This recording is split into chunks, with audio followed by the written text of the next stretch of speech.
Racing isn't easy, but experiencing it is. iRacing puts you in the driver's seat with the industry's leading sim racing game. Drive on laser scan replicas of the greatest racing circuits from around the world. Go head-to-head against other drivers chosen by skill-based matchmaking to ensure competitive racing at every level. Compete across all your favorite series. In officially licensed cars, engineered to deliver the most accurate driving experience possible.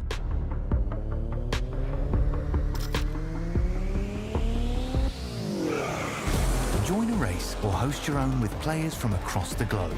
Race against the computer or in a league with friends.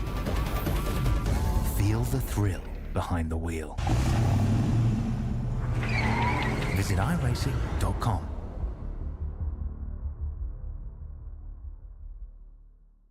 JS Racing. We're in the game.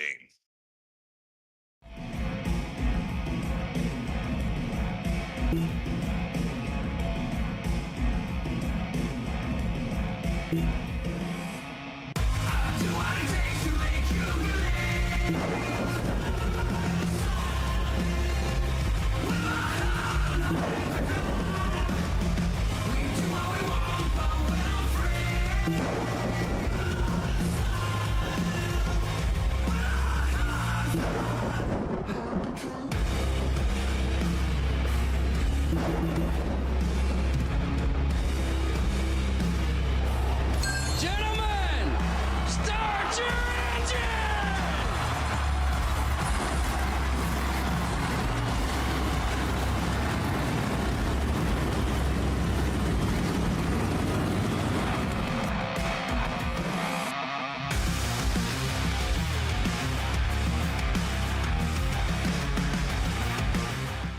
JS Racing. We're in the game.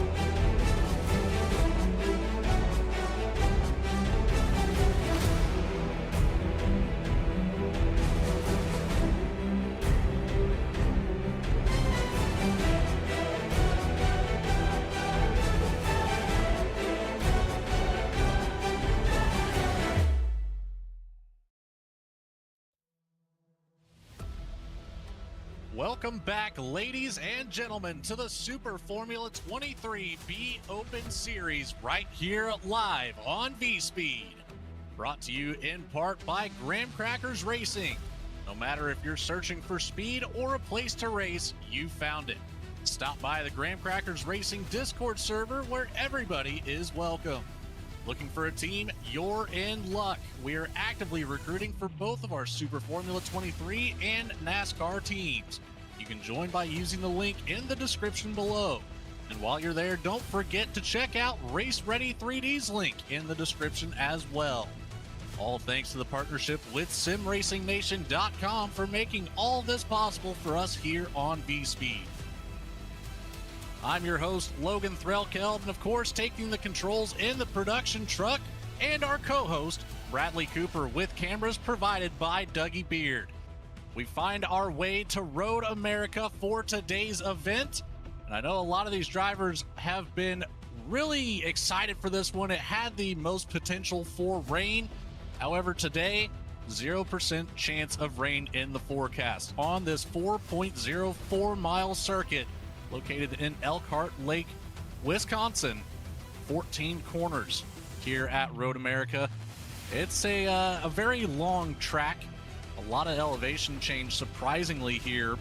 It's really going to put on a fantastic race. I know it put on a great race last season. Bradley, what do you have for insights here at Road America? It's going to be a lot of push to pass here at this track. You're going to see drivers on these long straightaways. There's a lot of overtake opportunities, but at the end of every one of those overtake opportunities, there's about a 90-degree left-hand turn. So they're going to have to be careful and kind of premeditate where they line up these passes and be very confident that they have the run. You could see drivers cut one another off. We're going to see a lot of over and under moves as well, as drivers will come off of those 90-degree turns, might not get the traction they need.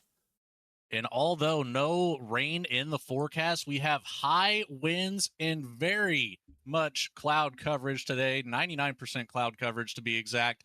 Wind gusts of up to 18 miles per hour, and that is a southward wind. So that is straight down the front stretch into turn one. As we bring up our point standing going into this race, James Byrne finds himself on the top of the board for the season. Dan Yang, Dennis Branch, Rob Mandemaker, Rohan Sanir all making up the top five. I believe we've got some broadcasted race points to bring up as well here.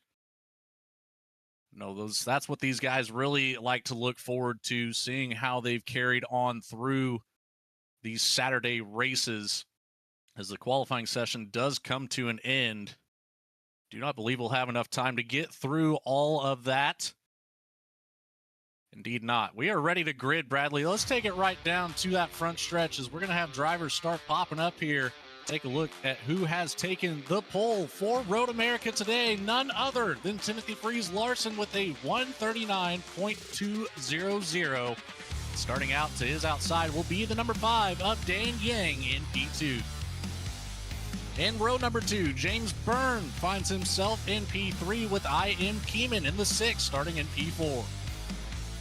In 5th, Felipe Sarkis in the number 11, next to the 16 of Artur Kazimierski in P6. 7th goes to Brett Greaves. That's going to be rolling off next to the 7 of Rohan Sanir. In P9, Jamie Byrne in the 14 starts out next to the 9 of Gabriel Martinez, making up our top 10.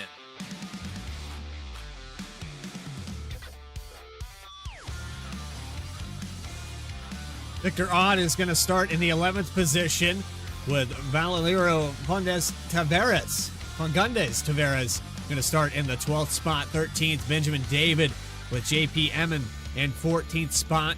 Sam Winton in 15th with Christian Jasper in 16th position. Clive Whittaker in 17th. Whitaker, maybe. I might have butchered that one. Mark, so I'm going to have to go on that one there. Mark is going to start in 18th position. Antonio Alvarez in 19th. And Philip Lucas going to round out the top 20. 3 more cars with Jacob Reed, Michael Dodd. And rounding out your field is Franco Bonavita in the number 23. Some of these names can really catch you up sometimes there, Bradley. You got the Bonavita correct, and it's Mark Slasiak in the 17 machine starting out P18. We've got nearly all of our drivers ready to go here, and actually it looks like we are going to go ahead and start. We are missing Antonio Alvarez from the grid, but the green flag will wave here for the first time at Road America. Let's see who sends it down into turn 1. Side by side on the front row, Dan Yang, Timothy Freeze Larson sending it in. Car off the track in the background, that's Emmon. Big pile up, big stack up in the back. They still get through it. The carnage there in turn 1, but it looks like it's going to hold together pretty well through turn 2 and 3. Now down to the technical portion of this track for the first time tonight. Again, 14 corners here, and they are all attacked differently, side by side. As we get through one of the tighter sections of the track up the hill. It's a hard braking zone, very easy to lose the rear end. Car sideways. That's Gabriel Martinez off into the grass. Rear end completely destroyed on the number 9.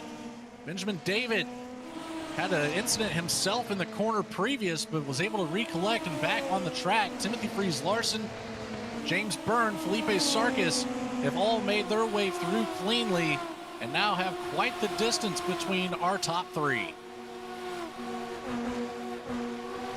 We haven't even completed a lap here yet, Logan. It's already taken 2-3 cars out of contention for this. Did you see a pass for 5th? And not known for being a wide track surface. Very easy to get tangled up with a driver to your inside or outside. Here we come out of the final corner, back up the hill, across the front stretch. Don't forget that 18-mile-an-hour wind gust at the tail of these cars. Timothy Freeze-Larson leads lap number 1. James Byrne, who started on the pole, I think got caught a little off guard there on the initial start, has lost a little bit of ground. Look at all that debris coming back on the track from the exit of turn 1. That'll be one thing that these drivers will have to keep in mind for the first couple. Oh, goodness, another one. Dan Yang around and collects another one. And hopefully Clive Whitaker. Whitaker's going to get through it here, but it's Benjamin David and Kazimierski behind the wall now. We'll have to take a replay on that one. You with the 5 of Yang. Off the There's track all that there. debris I Wow. was talking about. Just a hard hit with the wall. You can't quite get it. We've got drivers scrambling behind, trying to find room. And, man, just nowhere to go for Kazimierski and Benjamin David. And Yang out early in this race after starting on the front row. Big hit to that inside wall. Then right here, you just nowhere. You're going to get hit. You're in the middle of the racetrack. There's nowhere for those two to go. Benjamin David comes up over the hill. That's a blind hill. So watch from his onboard. He has no clue that Dan Gang is sitting on the other side of this. See the dust getting kicked up, and David not quite, like you said, the reaction time with that blind hill is just not there. So you crest the hill and you've got a car that's sideways in front of you and 2 others slowing down. You've got nowhere on the track to go. As we make our way around that same portion of track now with our race leader, Timothy Freeze-Larson has led lap 2. James Byrne not letting him get very far ahead, just 0.7 of a second up the road. But it is all out back here, single file through the rest of the field. And it's close. From P4 of I.M. Keeman back to P8 of Jamie Byrne. Those drivers only separated by about 2.5 seconds here. And it's another very distinguished group here from P9 back to P13. Oh, off track. I think that was Philip Lucas. Yes, it was. Oh, heads up driving, though, to just let that car roll back off the racetrack. Have to fight another day. That could have been a lot worse. We could have saw a repeat there of what we saw a moment ago.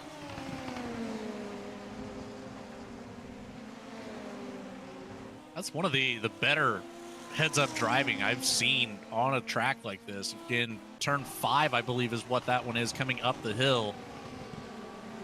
It's very easy to lose the rear end of the car in the braking zone. All that weight being transferred up. You see right there before he even starts to make that corner entry.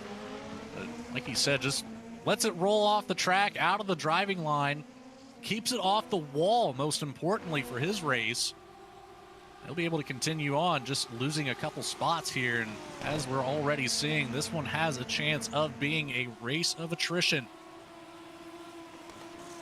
5 seconds back to Senior in 3rd position. We've seen this before. Larson always seems to pull away, and then late in the race, there's a little battle. First and second place seem to be the class of the field, and then with about 2 to 3 laps to go, they tighten up, and you might see a change for position. I hope that we see a little bit of a battle here, because the defending champion of Season 4 2025 is laser focused. His confidence is as high as it gets, and when you come into this race, the average strength of field around 4,200, I think was 4,500 maybe. He's got a 9,117 rating here tonight. That is just, it's almost 3 times higher than half the field. It proves itself week after week, always at the front of the field, having battle with somebody, James Byrne being that somebody today. 1.1 second behind Timothy Freeze-Larson at the current moment. Expect that to close up, though. James Byrne utilizing 15 seconds of the push to pass available, 200 on the board at the start of the race. Talk about that just about every single week. One thing we didn't talk about today, 21 laps on the board. Of course, that open setup for us as well. We'll see what driver has the setup built for the long run. We talk about it every single week. Local cautions only. Rain is still possible. You can see that cloud coverage. It can pop up at any time. So expect to see those drivers have to be forced to make that call on when to take the wet tires if they have to. But looking at the radar, we should be clear for now. This will only help the long run of these cars. We saw it at the beginning of the race. I believe it was 74 degrees on the track surface. It has actually dropped down 2 degrees now to 72. Extending the life of these tires. Battle as we dive down into turn 4. Oh, contact. Oh, contact. Sarkis moved off the track there. A little bump there from I.M. Keeman in the number 6. Let's see if Sarkis has anything to say about it here. Lost some of that ground. About 0.8 of a second behind Keeman now. Taking on board look with the 11 of Sarkis. Make our way through the carousel, one of the faster corners of this track. A little bit of debris in the middle section of the corner as well. And it's flat out 6th gear through this tight right-hander down a short straight in a hard braking zone before we start making our way back to the start-finish line. 184 miles an hour for Sarkis.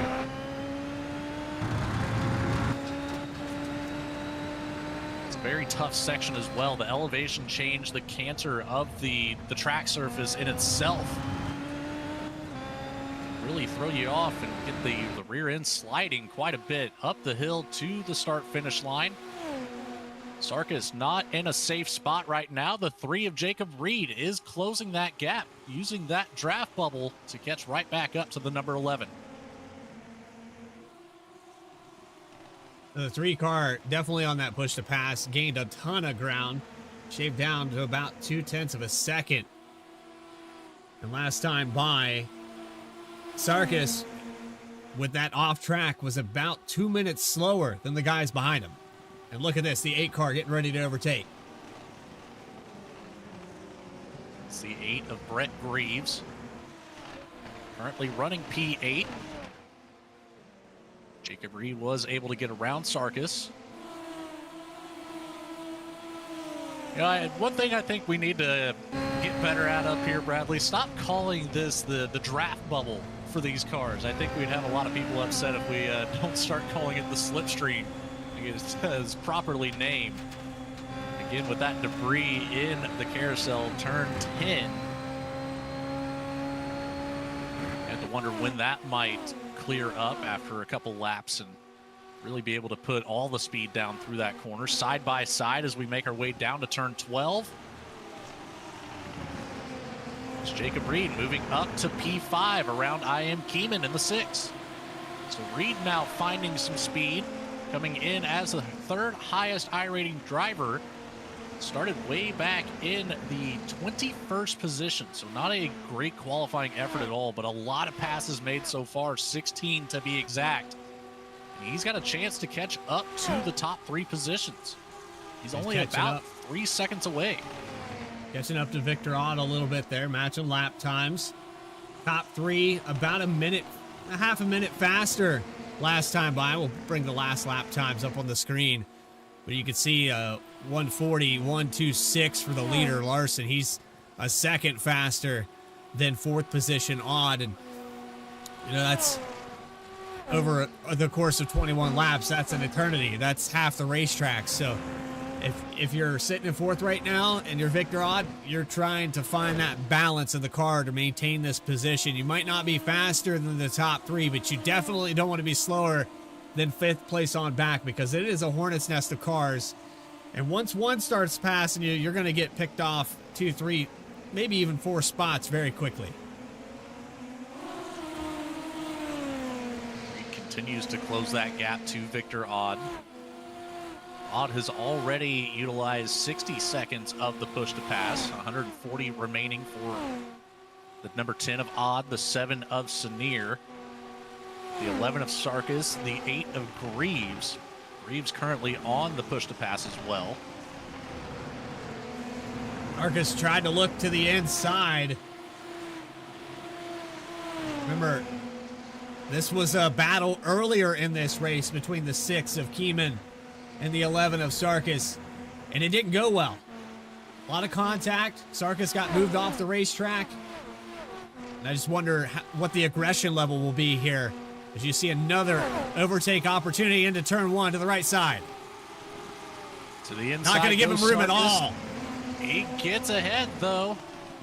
Keeps it on the track. That's a tough spot to be braking from on the inside of the corner entry. Sarkis makes it look easy from up here in the booth. Now back around I am Keeman. Keeman in the slipstream. He'll take a look to the outside here for turn number 5. Down the hill into the hard braking zone. Sarkis stuck on the inside.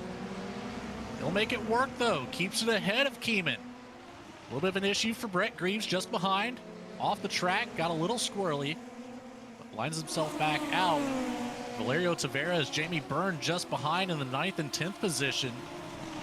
It's a great battle back here just outside of the top 5. And the lead now for Chris Larson is over 2.5 seconds, continuing to stretch that out. Not even at the halfway point. So it's going to be a tall order for your pole sitter to try to chase him back down.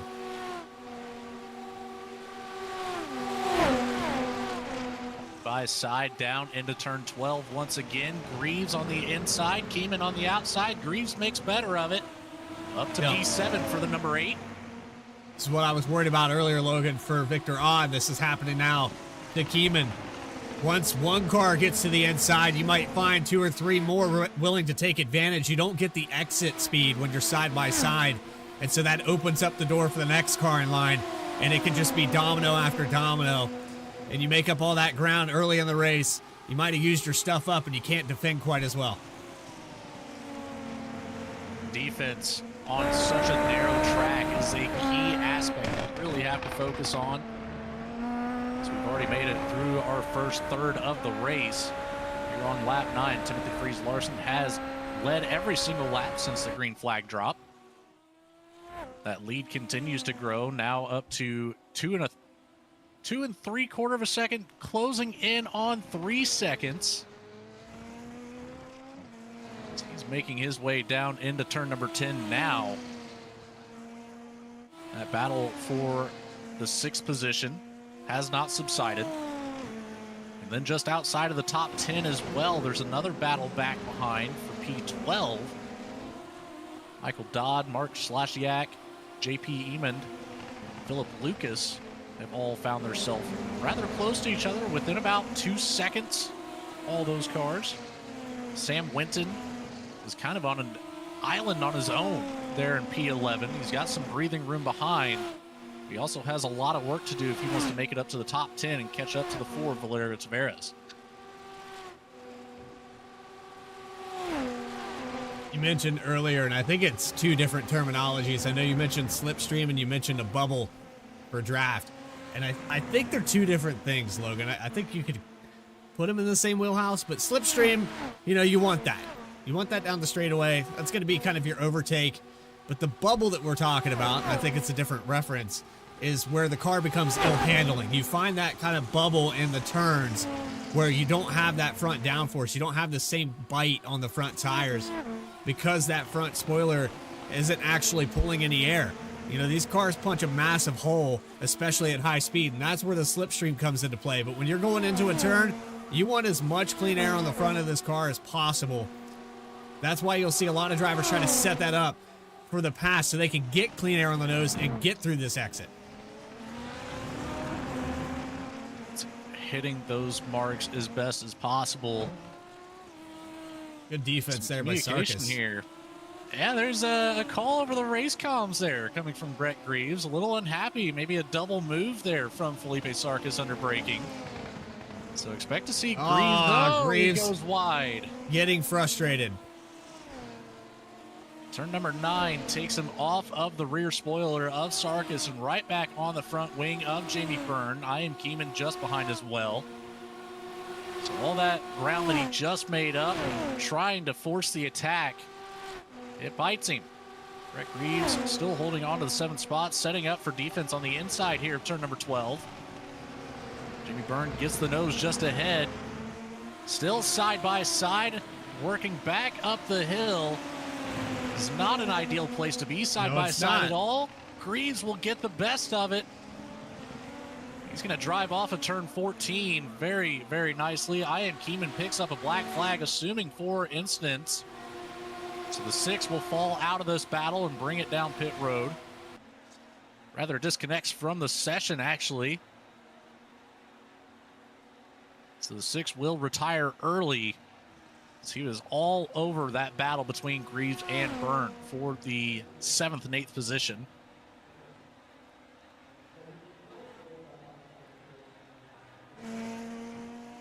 We're battling back for the 12th spot between Philip Lucas and Michael Dodd. Lucas just able to get around the 19 machine as they work down into turn 5. Maybe side by side here for that 12th spot. Lucas just ahead with the defense on the inside.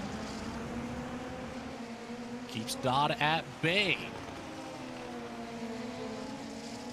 Very tight battles here in the midfield. Back up at the front, Timothy Freeze Larson almost 4 seconds ahead of James Byrne. Yeah, he set sail. Nearly 7 seconds ahead of Rohan Sanir.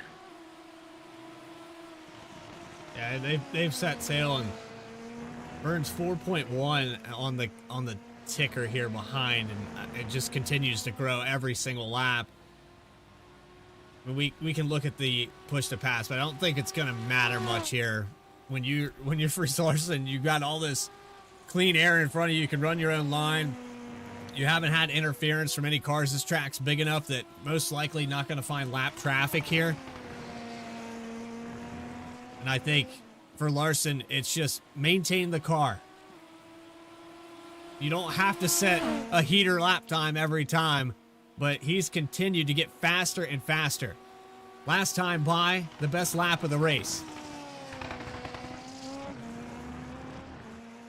139.801. So far, the only driver into the sub 140 bracket. We've got a couple drivers that are close down into the 140.3 range. That is a massive margin. Half of a second on your fastest lap compared to the next fastest lap on the board. I know Larson puts in a lot of effort getting these setups just right for his driving capabilities. It's paying off here today. Bit of a wiggle there. Coming down through turn number 5. Wanted to go back and talk a little bit. We watched with the 8 of Brett Greaves trying to get around he was trying to get around the 11 of Sarkis. And one thing that's consistent across all disciplines of racing is the psychological portion of the driving. And when you get frustrated, Logan, it's very easy to make a mistake. When you find yourself starting to comment on other people's defense, or maybe the scenario that you might have put yourself in or they put you in, it's very easy to get frustrated and throw the race away. And that's consistent in oval, dirt, no matter what you drive. If you start to get in your own head and let your frustration get the best of you, you can watch your race fall apart very quickly. And many times when you find yourself in a situation where you're battling for 2 or 3 spots and you've got 4 or 5 cars around you, it's not so much about racing the drivers that are around you, but racing yourself. That mental capacity that you have to keep calm, cool, and collected can be your best friend or your worst nightmare. It all depends on how you go about it. A few of these drivers out here have really been able to master that through the seasons. It all comes down to the experience as we hop on board with Michael Dodd in the 19 machine, trying to catch up to Philip Lucas, running 12th and 13th at the moment. Hard braking zone left-hander back up to the hill. Dodd is closing up that gap just little by little here. About half a second. Last time by, 0.3 faster than Philip Lucas. So looking for P12. This is 9 spots gained for the 19. Not a bad day. Would love to get up into the top 10. It is within reach. We're talking about just 2 seconds to get up there.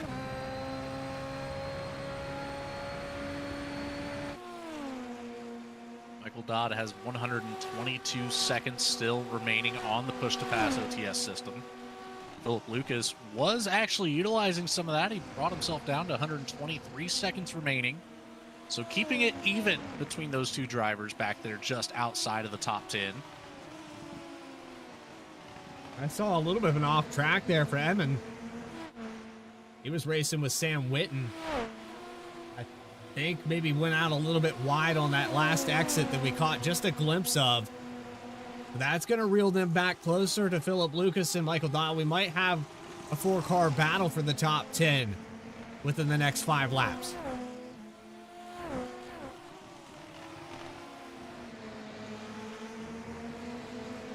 Trying to find some other battles here on the field. Not as close as what we currently have, but pretty spread out there in the top 10 for sure. Victor Odd is the closest battle I could see here. Back at the back around P15 is Clive Whitaker and Christian Jasper for that 15th spot, about 0.7 of a second separating them. But the battle right here, just outside of the top 10, is the closest one that we're going to find between Dodd, Lucas, and then Emmond and Winton just up ahead in the 10th spot. Dodd's going to put the heat on the back of Lucas here in just a moment. That's caught up. 0.3 of a second here, dropping rapidly as he's found that slipstream, working down into turn 12, works to the outside for turn 12.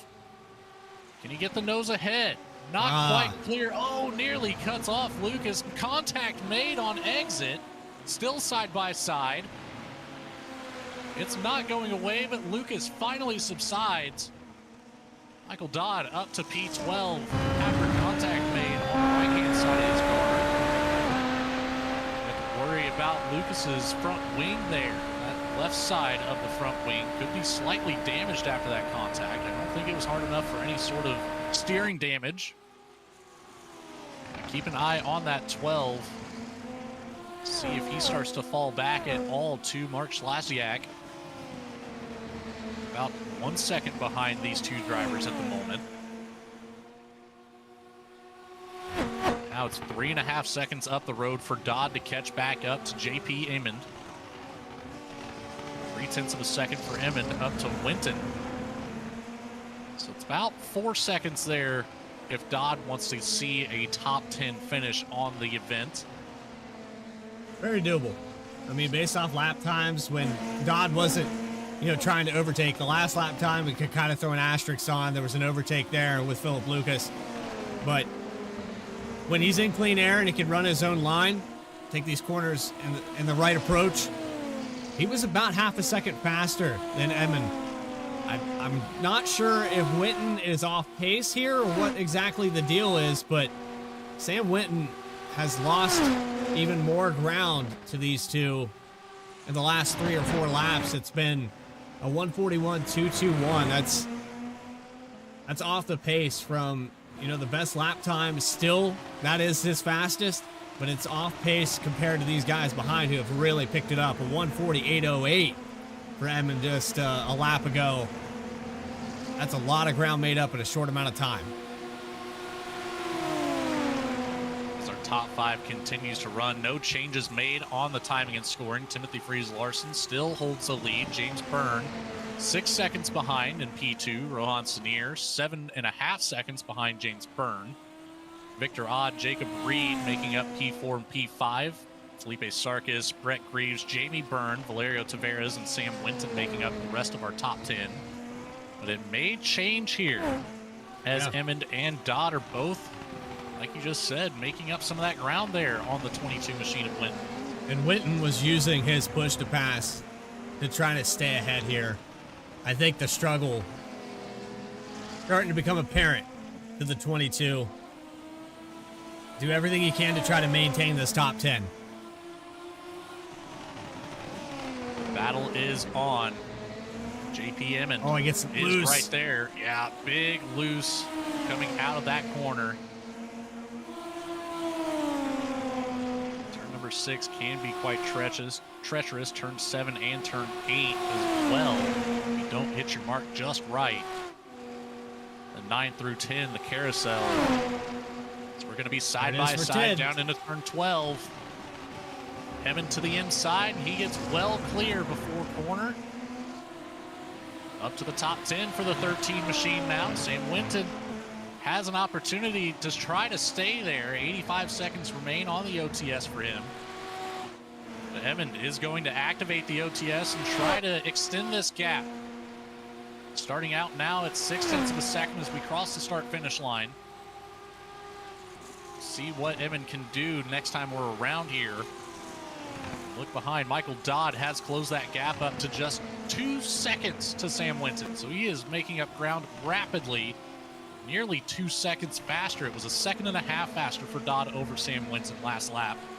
Of course, with that battle with Emmons, that doesn't inhibit the 22 from being able to make any saving progress, rather.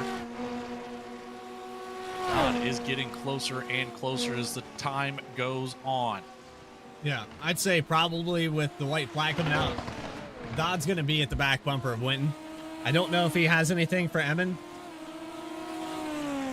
Emmons now in that clean air, starting to pull away a little bit from 11th position. I think for JP Emmons, he's going to probably come home with a top 10 based off the pace. It's still plenty of push to pass left. However, you look at the numbers there for Dodd. He's been conservative with it, so it could be another one of those scenarios. Well, there, he actually dropped it down to 1 and 2. Last I saw it was 120, so he is starting to use it a little bit more. It's incredible to see as well that Larson, the only driver to not have activated the OTS yet. We, of course, know that he will be saving that for the last couple of laps to try to put down the fastest lap of the race. He does have company now in the sub 1 minute 40 second bracket. James Byrne able to crack in with a 139.686, just 1.5 tenths slower than Timothy Freeze Larson's fastest lap at a 139.518.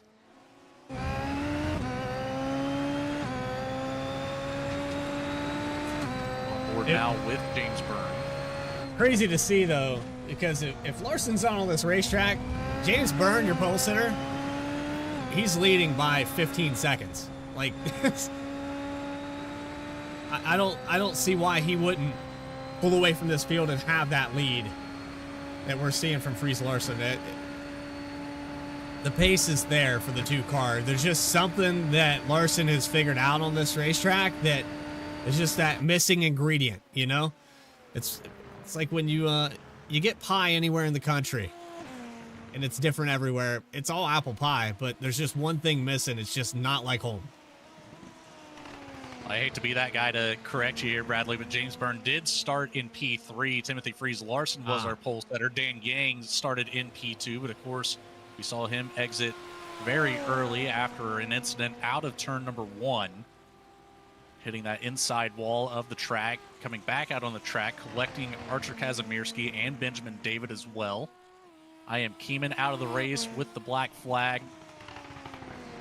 Antonio Alvarez, I don't believe ever made it onto the track. He did not take the grid, but Gabriel Martinez, our first retiree of the race on lap 1, in turn 1 at that. We started with 23. We are going to look to finish with 17 as we are 3 to go. Timothy Freeze Larson in control. Now that I've refreshed my telemetry, you are correct. Sorry about that.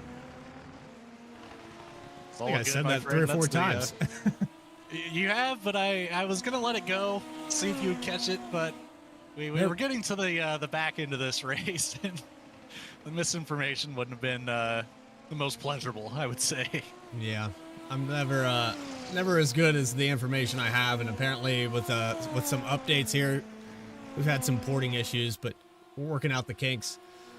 I'm watching this battle, though, from third, fourth, and fifth, it's starting to narrow up a little bit. It was around 3 seconds. It's down to 1.5. I think there's a possibility that we can have a battle in the top 5. Not sure of the outcome, but Ron Senior, 1.5 ahead of Victor Odd, Jacob Reed, about another 1.5 back. So all within 3 seconds of each other.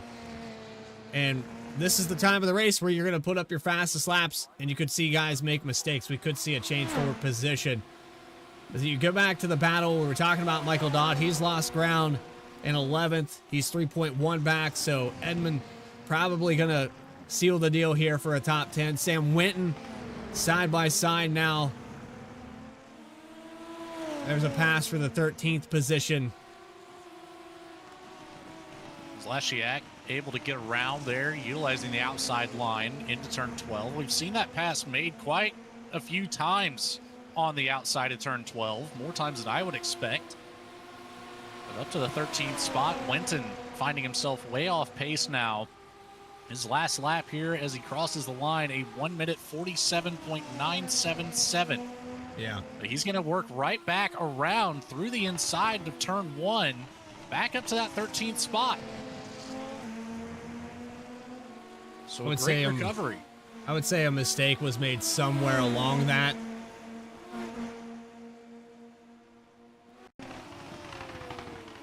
Take a quick look at the replay. I'm willing to bet an off track, maybe a slide into the gravel. Something happened here because he was a lot further ahead. Yeah, locked it up. Big slide in the carousel. That's where all the ground was lost. So Winton loses 2 spots to that. Michael Dodd and Philip Lucas were both able to get around in the carousel. Zlasiak was able to make the pass into turn 12. As Larson goes wide in turn 1, white flag is out and all bets are off. He wants the absolute fastest lap possible. Let's see if he can break into the 1 minute 37 second. Last time by was a 138.440. That off track might hurt his ability to break into the 137s.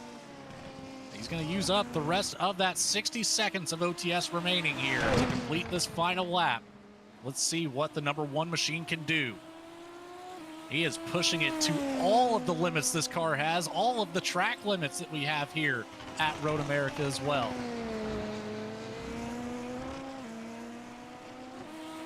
It's a thing of beauty to watch a fast lap get set. Can he beat the 138.440 that he just set? James Byrne with a 139.881 last time by, a 0.686 as his fastest. Now on the OTS for our P2 driver out of turn 12, working his way back up the hill. Timothy Freeze-Larson might have timed this one out perfectly to run out right as he crosses the start-finish line. Out of turn 14, up the hill, checkered flag in view, and taking home yet another race win with a 138.234 on the last lap. Timothy Freeze-Larson, 21 out of 21 laps led. It tightened up. They ran out of time, but it did tighten up here from third back to 5th position. They got within a second of each other. Very tight there for Victor Odd, Senior, and Reed. So a top 5, maybe start using that push to pass a lap sooner. I don't know. All of our drivers from 1st back to 12th have used every bit of the OTS available. Sam Winton, Christian Jasper, Clive Whitaker, Franco Bonavita, the only drivers that did not utilize all the push to pass. Winton and Jasper, of course, still on track. This is for 15th here. I don't think that Whitaker's going to take it. Close. Oh, man. That was very close.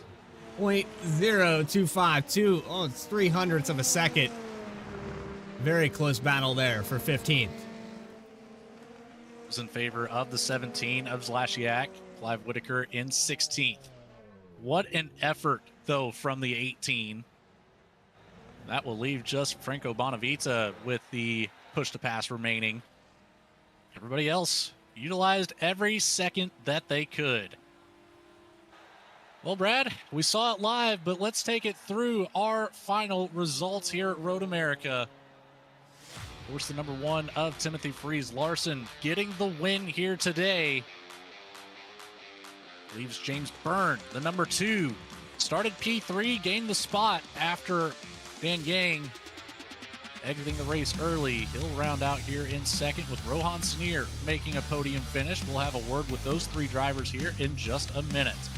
Victor Odd in the 10 machine, up 7 positions for him. Takes home P4 with Jacob Reed. Not a solid qualifying, but an outstanding race. 16 positions gained and rolls off in a top 5. A battle between Felipe Sarkis and Brett Greaves will put them in 6th and 7th, with Jamie Byrne in the 14 taking home P8. Valerio Tavares in the 4 takes home P9, up 3 spots, and JP Eamon up 4 spots in the 13 machine to a top 10 finish. 11th going to come home for Michael Don. Gained 11 positions to get up here, starting back in 22nd. So pretty fantastic race. Also pretty good for Philip Lucas, who's going to gain 8 positions and come home in 12th. Sam Winton is going to finish in 13th with Christian Jasper in 14th. Got that last name that just kills me every time, Logan. You said it. Slozyak, I think, is the... Pretty close. I'll give it to you. I'm trying. 15th position for the 17. Clive Whitaker is going to finish in 16th position. You have 17th with Franco Bonavita, and I am Keeman off the racetrack. Early exit. Believe it was off-track penalties, maybe, or contact, but definitely on the incident count there for the 18th position. Dan Gang, early exit for the number 5, and then you have Kazimirski in 20th position. Benjamin David got wrapped up in the issue with Dan Gang. Antonio Alvarez, who, again, I never saw on track, but rounds out here in 23rd. Gabriel Martinez in 22nd. So a little bit of attrition to start the race, but it cleaned up nicely here. Able to get 21 laps completed without a single drop of rain. I know some of the drivers out here will be upset with that. I know typically we talk about how I do my practice sessions on the track, see how the car's driving, see how the track is reacting. Of course, I'm nowhere near as fast as these guys, but every practice session I had did have rain on the track, so I'm a little disappointed myself to not see that. Hopefully we'll get a couple races under some weather conditions here going through the rest of the season. But it looks like we've got our race winner ready to have a chat with us. He's down in the waiting room. Let's bring him up and have a word with Timothy Freeze Larson. Timothy, you've got Logan and Bradley up here in the VSPEED booth. You got a copy. You guys are loud and clear. Well, another fantastic showing from you, coming in as the highest I-rated driver, and you led every single lap, proving exactly why you're in that position. Your fastest lap of the race, not actually accurate here on the screen. It was a 138.234 by my telemetry, and it was set on the last lap there. We saw you getting quite aggressive with some of those corners, a little bit of an off-track issue there, but you're able to hold it down and really just pulled it together and shot through the rest of the track. Tell me about how your race went as a whole. Anything that you'd like to change about today? The start for sure. I was just a bit too confident on the throttle and got a bit of wheel spin, but yeah, managed to keep the lead on the start. I made one mistake on like lap 3 or something, which just be a tiny bit of time, but it's pretty insignificant. Yeah, otherwise it was a nice and clean race with minimal off tracks. Obviously one on the final lap, which made that as a lap not count, but yeah, pretty good race overall. Can't be too displeased with it by any means. Bradley, did you have anything for our race winner? Well, I just got a question. How high is the confidence level? You come off of that win at the end of 2025, and then you go into this race, just dominant performance. Do you feel like you're at the peak of where you could be on this simulation? Yeah, pretty much. Like a lot of these laps were super consistent and very much on the limit. So and yeah, the setup felt good, and I'm getting better at creating my own setups every single week. So yeah, just getting better and better, and the confidence is there for sure. Well, you didn't disappoint today. It's not the first win of the 2026 season, but it is the first win of the broadcasted races on the 2026 calendar. Timothy Freeze Larson, who do you have to say thanks to for your success at Road America? Yeah, it's gonna have to be any friends and family watching, the team as well, and yeah, same as usual. And yeah, just a little side note, but I probably won't be here next week because of the final round of the 24-hour series esports. So yeah, that's that. But see you in 2 weeks most likely. Sounds like a plan, my friend. Good luck next weekend. We'll miss you out here, but hopefully that race goes just as well for you. We'll catch up with you when we see you back on track. Yeah, thank you so much, and see ya. Well, Bradley, it doesn't look like we've got our other podium finishers, James Byrne or Rohan Sanir, joining us today for a quick interview. So I guess it's time to start closing things out. What were your thoughts about the race as a whole here? Well, I think it was just a dominant performance. We've seen it before. I think for James Byrne, he probably would have liked to seen some rain on this racetrack, maybe some optional wet tires to throw in a little strategy. Logan, I'm a little disappointed myself that we didn't see some wet weather. This has been the highest chance that we've seen so far this season. I'm sure that it's coming, though. We've seen it before, and I believe at Fuji Speedway we had rain at that racetrack, and it totally changed the strategy. One driver took a gamble. I would like to see more of that here, and that's my takeaway right now. If it's available on iRacing, I feel like if we just saw a little bit more of it to mix these races up, I think it would make for a better event, especially for some of these guys that probably practiced in the rain like you did. It certainly takes the ball and puts it in an entirely different court. I would even say an entirely different sport. If you want to create that analogy there, whenever you add rain to a track, it can really put on just a amazing style of racing. Of course, much slower, but the strategy is there in these races without having to force a pit stop. The strategy isn't always your main focus. It's really just the ability to drive, but we see it week after week just how amazing that these drivers can be and will continue to be. So that will be all for our broadcasted race here at Road America for the Super Formula 23 B Open Series. We hope you enjoyed the show. If you did, check out that description below.